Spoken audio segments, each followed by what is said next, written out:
ne plaire plus. Ne plaire plus. Tel est le message que Dieu a mis dans mon cœur pour toi. Pour toi, mon frère, pour toi, ma soeur, qui est en train de me suivre en ce moment. Ne plaire plus. Nous sommes dans Ésaïe chapitre 30, le verset 19. Ésaïe 30, le verset 19. Oui, peuple de Sion, habitant de Jérusalem, tu ne plairas plus, il te fera grâce. Quand tu crieras, dès qu'il aura entendu, il t'exaucera. Dieu m'envoie te dire, ne plaire plus, ne plaire plus. Bien-aimé, dans la vie sur la terre, il y a plusieurs choses qui peuvent faire plaire une personne.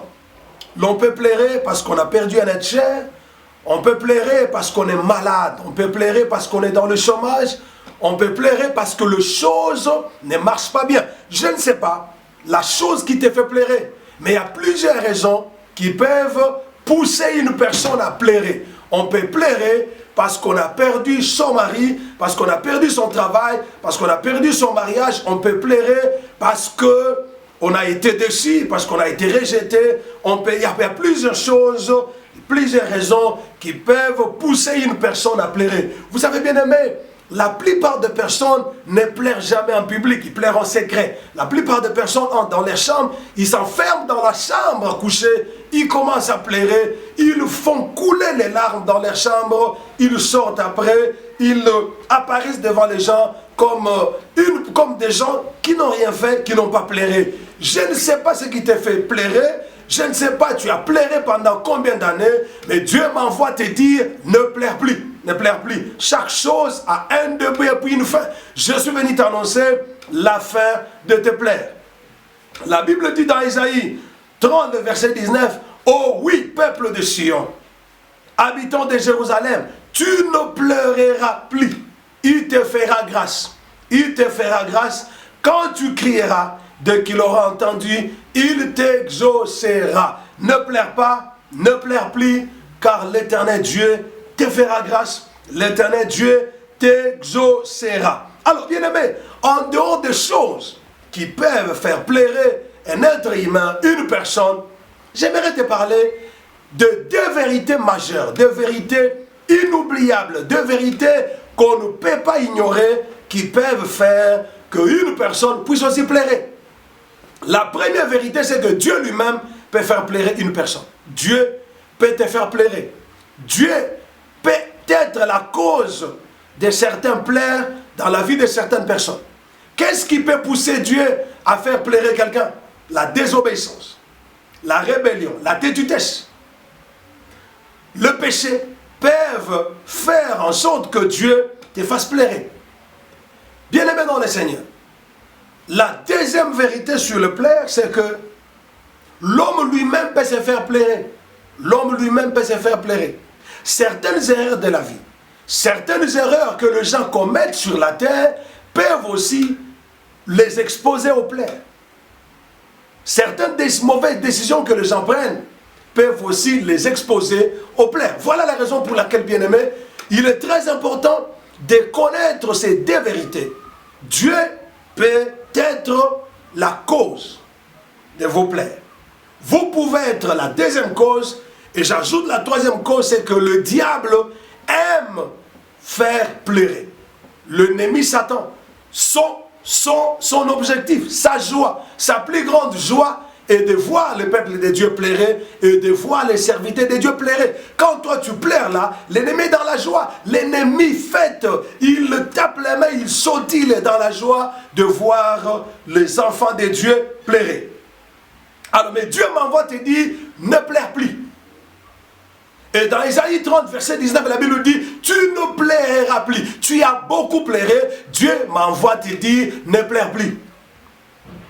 Ne pleure plus. Alors je voudrais vous donner quelques raisons pour lesquelles Dieu nous demande de ne plus pleurer. Pourquoi est-ce que Dieu peut-il demander à un homme de ne plus pleurer? La première raison pour laquelle Dieu te demande de ne plus pleurer, c'est parce que Dieu sait que tout est possible à lui. Tout est possible à lui. Quand il te dit de ne pas pleurer, c'est parce qu'il sait que la situation qui te fait pleurer est possible à lui. Lui peut solutionner cette situation-là. Lui peut solutionner ces problèmes qui te fait pleurer. Tout est possible à Dieu. Rien n'est impossible à Dieu. Et tout est possible à celui qui croit, dit la parole du Seigneur. Alors, quand Dieu te dit de ne plus pleurer, c'est parce qu'il sait que tout est possible à Dieu. Tout est possible à Dieu. Alors il faut croire au Dieu qui te dit de ne plus pleurer. Deuxième raison pour laquelle Dieu nous demande de ne plus pleurer, c'est que Dieu a déjà préparé et prévu une solution pour ta situation. Dieu a déjà préparé et prévu une solution pour ta situation. Bien-aimé, quand Dieu te dit de ne plus pleurer, c'est parce qu'il a déjà préparé une solution. Il a déjà prévu une solution. À l'entrée de la ville de Naïm, la Bible dit, Jésus a rencontré une femme veuve qui avait un fils unique, son cortège et le cortège mortuaire de la dépouille mortelle de l'enfant de cette maman a fait croisement avec le cortège de Jésus-Christ. La première des choses que Jésus a dit à cette femme, il lui a dit, femme, ne pleure pas, ne pleure pas, ne pleure pas. Pourquoi? Parce que Jésus avait déjà préparé, avait déjà prévu la solution pour la situation que cette femme était en train de traverser. Quand Dieu m'envoie te dire de ne plus pleurer, c'est parce qu'il a déjà la solution. Il a déjà la solution. Ne pleure pas. Quand Jésus te dit de ne plus pleurer, tu n'as plus raison de pleurer. Parce qu'il a déjà préparé et prévu une solution pour ton problème. C'est pourquoi il a dit à cette femme de ne pas pleurer, parce qu'il avait déjà préparé et prévu la résurrection de l'enfant de cette femme-là. Troisième raison pour laquelle Dieu te demande de ne pas pleurer, c'est que ce qui te fait pleurer ne peut pas faire pleurer Dieu. Ce qui te fait pleurer toi ne peut pas faire pleurer Dieu. Ce qui fait pleurer les hommes, l'Éternel Dieu s'en moque. C'est la raison pour laquelle quand Dieu te dit de ne plus pleurer, c'est parce que ce qui te fait pleurer ne peut pas faire pleurer Dieu. Aucune situation humaine ne peut pas dépasser Dieu. Aucun problème de la terre ne peut faire pleurer Dieu. Alors quand Dieu te dit de ne pas pleurer, c'est parce que Dieu est au-dessus de ton problème, et au-dessus de ta situation, et au-dessus de ton besoin. C'est pourquoi Dieu te dit de ne pas pleurer. Et quand il te dit de ne pas pleurer, il ne faut pas pleurer. Quatrième raison pour laquelle Dieu te demande de ne pas pleurer, parce que Dieu n'est pas glorifié quand nous ne faisons que pleurer. Quand tu ne fais que pleurer là, Dieu n'est pas glorifié. Imaginez-vous bien aimé, l'enfant d'un roi qui ne fait que pleurer. Est-ce que le roi sera glorifié? Non, le roi ne sera jamais glorifié. C'est la raison pour laquelle nos pleurs, nos lamentations ne glorifient Dieu en rien du tout. Dieu n'est pas glorifié quand nous ne faisons que pleurer. Pourquoi les enfants de Dieu ne font que pleurer?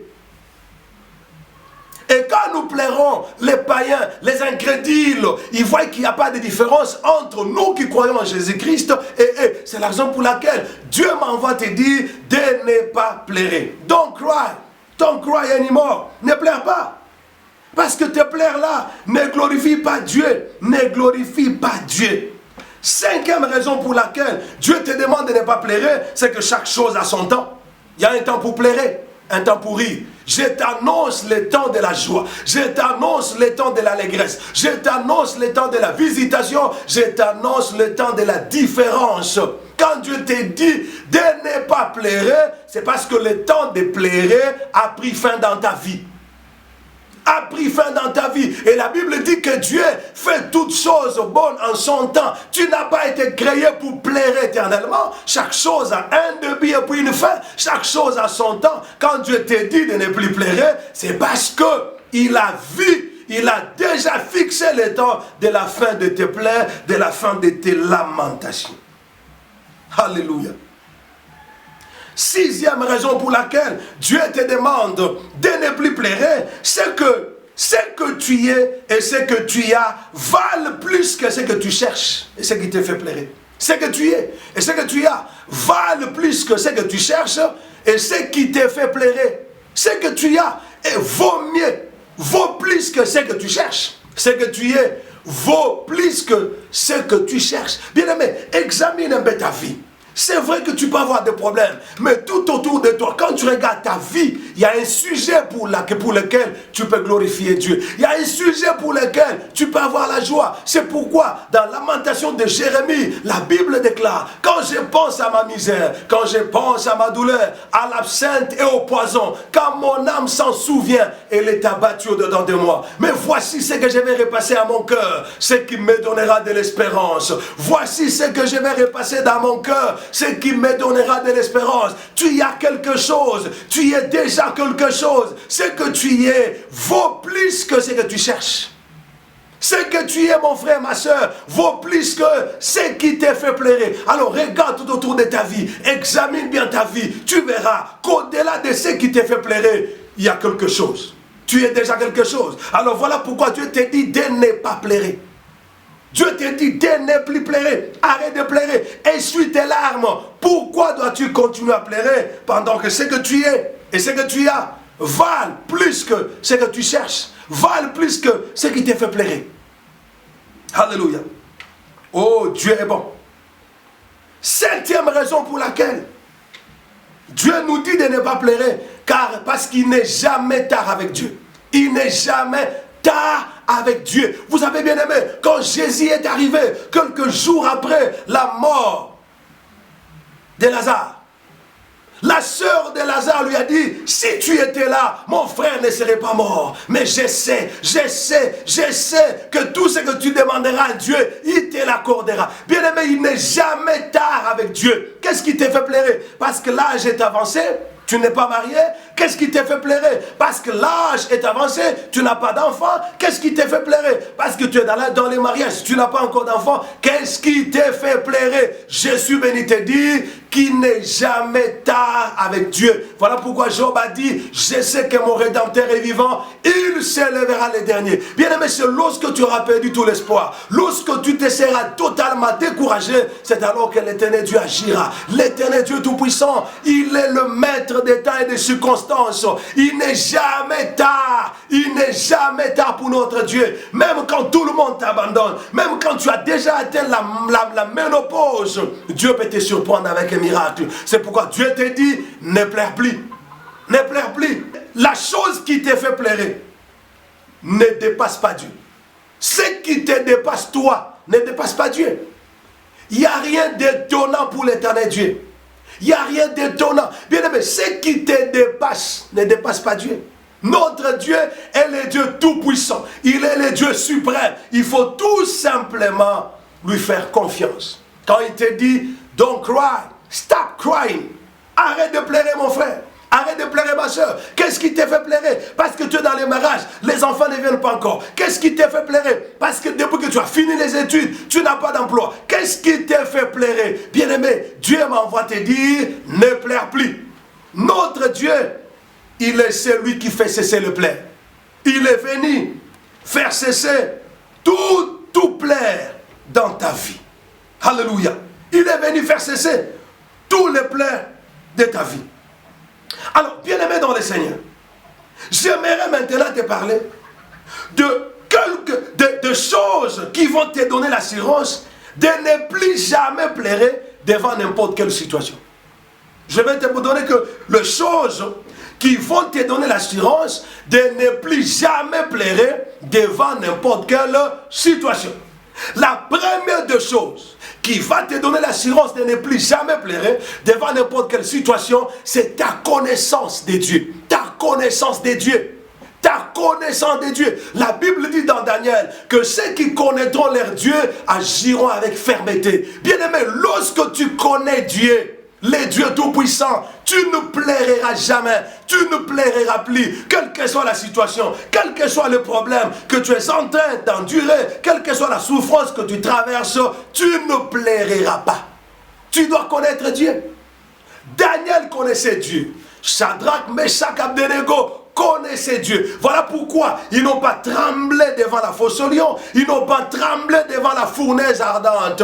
Connais ton Dieu. C'est pourquoi David, avant de partir, avant de mourir, il a dit à Salomon son fils, Salomon mon fils, Connais les dieux de ton père. Il est important de connaître Dieu. Lorsque tu connais Dieu, lorsque tu connais ton Dieu, tu ne plairas jamais. Tu ne plairas plus devant n'importe quelle situation. Parce que tu connais la capacité, la puissance de ton Dieu. Daniel connaissait son Dieu. Meshach, Shadrach, Abednego connaissaient leur Dieu. Oh bien-aimé, c'est lui qui connaît son Dieu. Quelle que soit la tempête, quel que soit le combat, quel que soit le problème qui se présentera devant lui, il ne plaira jamais. Parce qu'il sait que son Dieu, c'est le Dieu d'Abraham. Quand on parle du Dieu d'Abraham, ça veut dire le Dieu des promesses. C'est ce Dieu-là qui a donné à Sarah un enfant. Sarah qui avait déjà dépassé doublement la ménopause. Alors, bien-aimé, c'est lui qui connaît son Dieu. Même s'il est devant la mer rouge, il ne plaira pas. Parce qu'il sait que devant la mer rouge, Dieu avait frayé un chemin. Bien-aimé, connais ton Dieu. Comment est-ce qu'on peut connaître Dieu? En sondant les Écritures, en sondant sa parole, en cherchant sa face dans les jeûnes et prières, en lisant la parole, en méditant la parole nuit et jour. C'est alors que tu connaîtras ton Dieu. C'est lui qui connaît Dieu. Comme étant un Dieu guérisseur, ne plaira jamais à cause de la maladie qui a touché son corps. Alléluia. Deuxième chose qui va te donner l'assurance de ne plus jamais pleurer devant n'importe quelle situation, c'est ta relation avec Dieu. Ta bonne relation avec Dieu. Bien-aimé dans le Seigneur, nous aimons les relations. Tout le monde aime protéger ses relations avec les hommes, avec les semblables, avec ses collègues de service, avec ses supérieurs. Mais s'il y a une relation que nous devons préserver avec beaucoup de jalousie, c'est notre relation avec Dieu.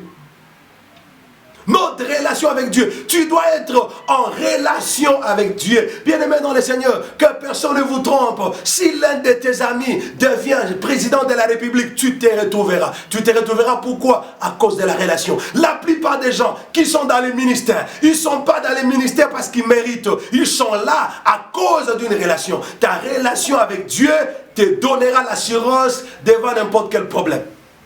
Devant n'importe quelle situation. Vous savez bien aimé, si on arrête une personne par la police, et si la personne sait qu'elle est en relation avec la présidence, en relation avec un membre du gouvernement, en relation avec un officier de l'armée, un officier de la police, la personne ne tremblera pas, la personne ne plaira pas, la personne sera pleine d'assurance, pleine de confiance, parce qu'elle sait que je vais tout simplement donner un coup de fil, et quand le général, quand le ministre, quand telle autorité va appeler, la solution sera trouvée. Voilà bien aimé, il faut privilégier, il faut soigner, il faut entretenir ta relation avec le Seigneur. Très important. Très important. Bien aimé, chacun de nous a sa relation personnelle avec Dieu.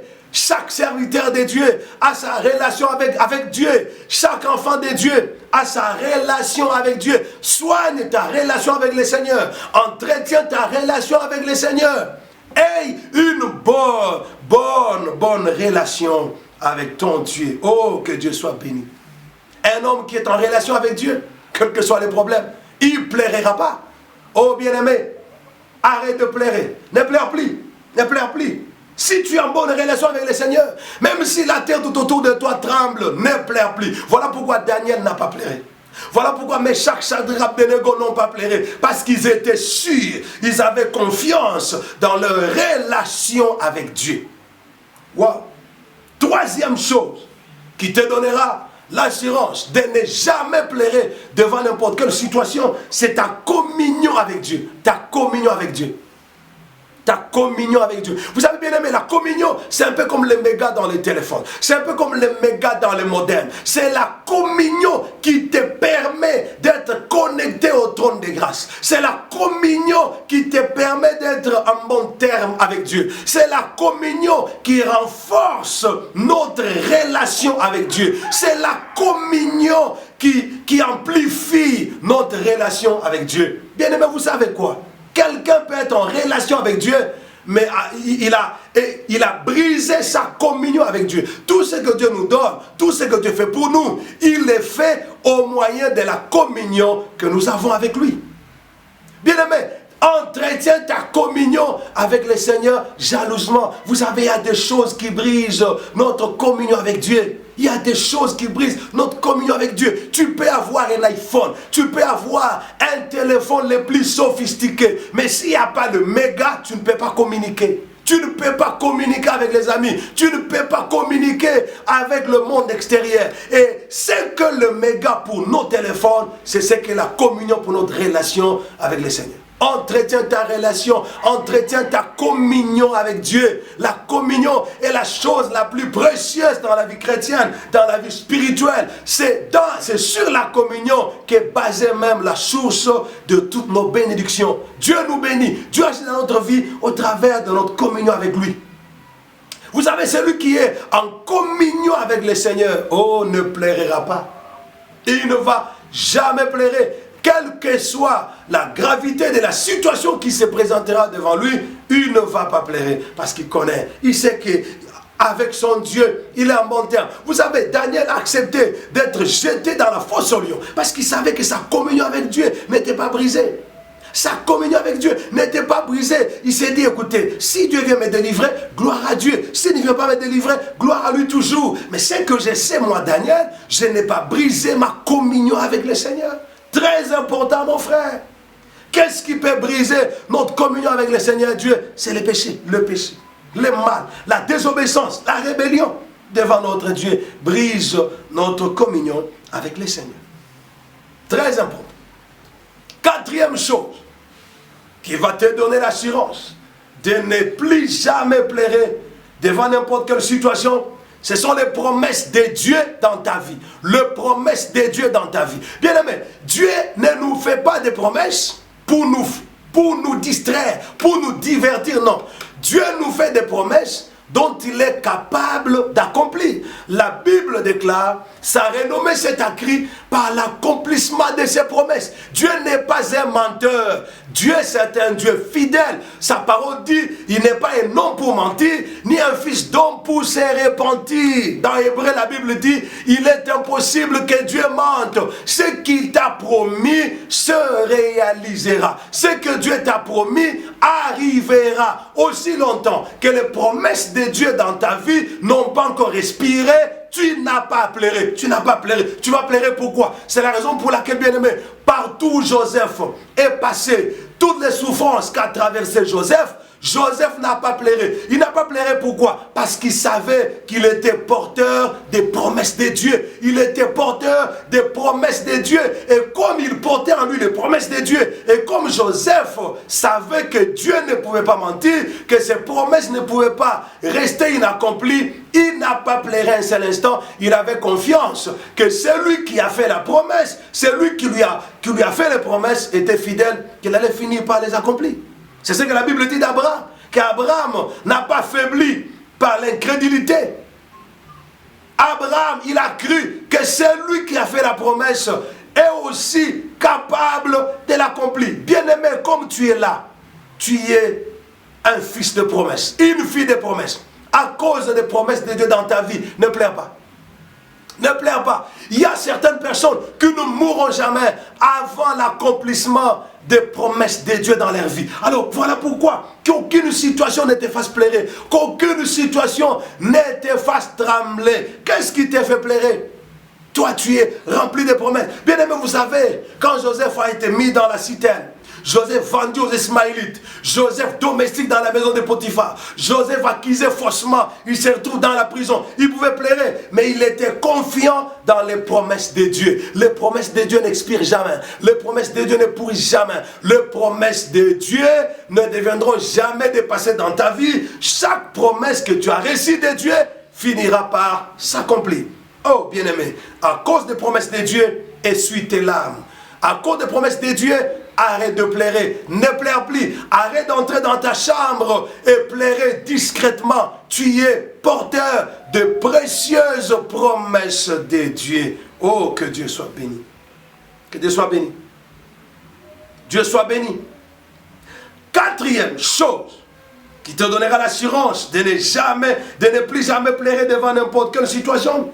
C'est le souvenir de ce que Dieu a déjà fait pour toi et pour les autres. Le souvenir de ce que Dieu a déjà fait pour toi. Tu as un témoignage. Toi-même, tu es un témoignage vivant. Il y a quelque chose que Dieu a déjà opéré dans ta vie dans le passé. Souviens-toi de cette chose-là. Cette chose-là te fera cesser de pleurer. Cette chose-là te donnera le courage, te donnera la force de croire encore, d'espérer encore, de compter encore sur le Seigneur. Il ne faut pas te comporter comme quelqu'un qui n'a jamais vécu la main de Dieu. Tel que tu es là, tel que tu me suis là, tu es un témoignage. Tu es un témoignage vivant. Alors souviens-toi de ce que Dieu a déjà fait dans ta vie, quelle que soit la situation devant laquelle tu te retrouves. Les larmes cesseront de couler. Les larmes cesseront de sortir de tes yeux, de couler de tes yeux. Ça va cesser. Pourquoi? Parce que lorsque tu te rappelles, comme David s'était rappelé de comment Dieu l'avait aidé à terrasser l'ours, à terrasser le lionceau, quand il faisait perdre les brebis de son père. De la même manière, lorsque tu te souviendras de ce que Dieu a déjà fait pour toi dans le passé, tu n'auras plus à pleurer. Tu ne plairas plus. Dieu m'envoie te dire, ne pleure plus. Ne pleure plus parce qu'il n'y a aucune situation difficile devant notre Dieu. Bien-aimés, n'oubliez pas de vous abonner à votre chaîne, le Sarma TV.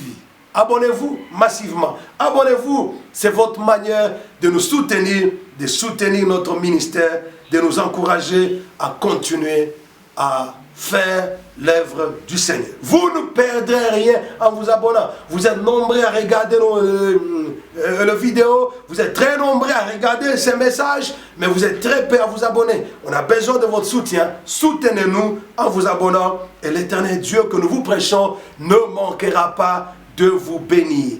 Oh bien-aimé. Sixième chose qui te donnera l'assurance de ne jamais pleurer devant n'importe quelle situation, c'est l'absence de reproches et de condamnation devant Dieu. L'absence de reproches et de condamnation devant Dieu. Bien-aimé, vous savez qu'il y a dans chaque homme une lampe témoin. Une lampe témoin qui signale, qui nous reproche. La conscience nous reproche. Même celui qui n'a pas le Saint-Esprit, la conscience lui parle, la conscience lui reproche. Lorsque tu ne te reproches de rien devant Dieu, lorsque tu ne te condamnes pas devant Dieu, bien-aimé, rien ne peut te faire pleurer. Rien ne peut te faire pleurer. Tu ne dois pas pleurer. Lorsque tu ne te reproches de rien et que tu te retrouves devant les situations difficiles, don't cry. Ne pleure pas. Ne pleure plus. Ne pleure plus. Ne pleure plus. Septième chose qui te donnera l'assurance de ne jamais pleurer, c'est la foi. La foi. La Bible dit que la foi est une ferme assurance des choses qu'on espère. Une démonstration de celles qu'on ne voit pas. Bien-aimé dans le Seigneur, une personne qui a la foi, une personne qui croit en son Dieu, ne pleure jamais. Ne va jamais pleurer devant n'importe quelle situation. Une personne, un homme, une femme qui a la foi ne pleure pas. Les hommes de la foi ne pleurent pas, ne paniquent pas, ne tremblent pas. Quelle que soit la gravité, la grandeur du problème, ils ne pleureront jamais.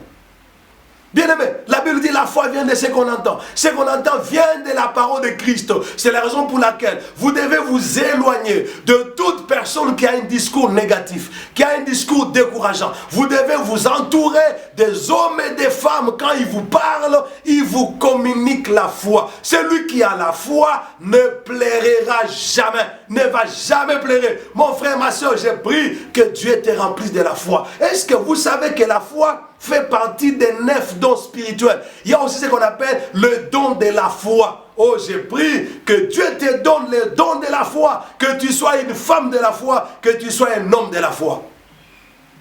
Jésus disait toujours à tous ceux qui étaient guéris par son ministère, à tous ceux qui voyaient la main de Dieu, les miracles par son ministère, il leur disait toujours: ta foi t'a sauvé, ta foi t'a guéri, ta foi t'a fait du bien. Un homme qui a la foi ne pleurera plus jamais.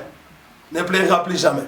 Et huitième chose qui te donnera l'assurance devant n'importe quel problème, c'est la prière. La prière. Bien-aimé, un homme de prière, un homme qui prie sans cesse ne plaira jamais. Parce qu'au lieu de pleurer, il ira parler à son Dieu. Il ira crier à son Dieu. Il ira invoquer son Dieu.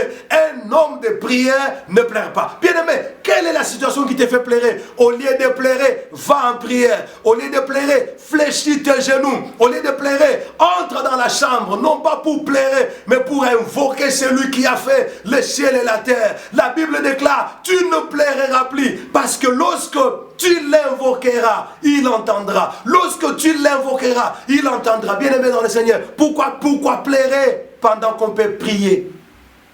Pourquoi pleurer pendant qu'on a un Père à qui on peut exposer nos problèmes? Pourquoi pleurer pendant qu'on a un soutien qui n'abandonne jamais, un appui qui ne décevra jamais? Pourquoi pleurer, mon frère? Qu'est-ce qui te fait pleurer que ton Dieu est incapable de solutionner? Qu'est-ce qui te fait pleurer? Ne pleure plus. Il n'y a aucune situation qui dépasse Dieu. Il n'y a aucune situation que Dieu peut être incapable de solutionner. Ne pleure pas, va en prière, va chercher la face de Dieu. Anne avait pleuré des années, mais elle avait trouvé une bonne solution. Elle a dit, je ne continuerai pas à pleurer, je vais prier jusqu'à sécher ma voix. Et lorsque Anne a prié, la Bible dit que quoique c'est Dieu qui l'avait rendue stérile, Anne a été visitée par Dieu, Anne a été consolée, Anne a eu un miracle qu'elle attendait de tout son vœu. Pourquoi pleurer, mon frère? Pourquoi pleurer, maman? Tu pleures parce que tu n'as pas d'enfant. Parle à Dieu, crie à Dieu. L'éternel Dieu t'exaucera. L'éternel Dieu te répondra. Il opérera un miracle dans ta vie. Les gens qui se moquent de toi aujourd'hui fermeront la bouche. Ils seront confus, ils seront honteux de ce que l'éternel Dieu fera pour toi. Pourquoi pleurer? Pourquoi pleurer? Parle à Dieu. Parle à Dieu. Oh, j'aime Ésaïe 30, 19. Ésaïe 30, 19 déclare ceci. Oui, peuple de Sion, habitant de Jérusalem, tu ne pleureras plus, il te fera grâce. Pourquoi pleurer? Prie, Dieu te fera grâce. Prie, Dieu t'exaucera. Écoutez ce qu'il dit. Quand tu crieras, dès qu'il aura entendu, il t'exaucera. Il t'exaucera. Je déclare la saison de l'exaucement dans ta vie.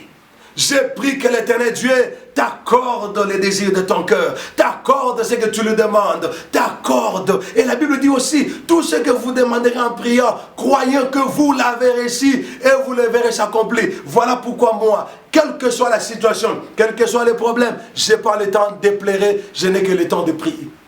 J'expose tous mes problèmes à Dieu. J'expose toutes mes situations difficiles à Dieu. Au lieu de pleurer, d'entrer dans la chambre, pleurer, essuyer les larmes après, sortir dehors, faire semblant comme si on ne venait pas de pleurer, il faut entrer dans la chambre pour prier que l'éternel Dieu vous bénisse. Bien-aimés, j'aimerais prier pour vous, afin que l'éternel Dieu vous exauce, afin que le Dieu Tout-Puissant essuie vos larmes. Seigneur Dieu Tout-Puissant, je te prie pour mon frère, je te prie pour ma soeur. Étends sur lui ta main puissante, exauce-le, essuie ses larmes, opère dans sa vie un miracle. Dans le nom de Jésus-Christ, nous avons ainsi prié. Amen.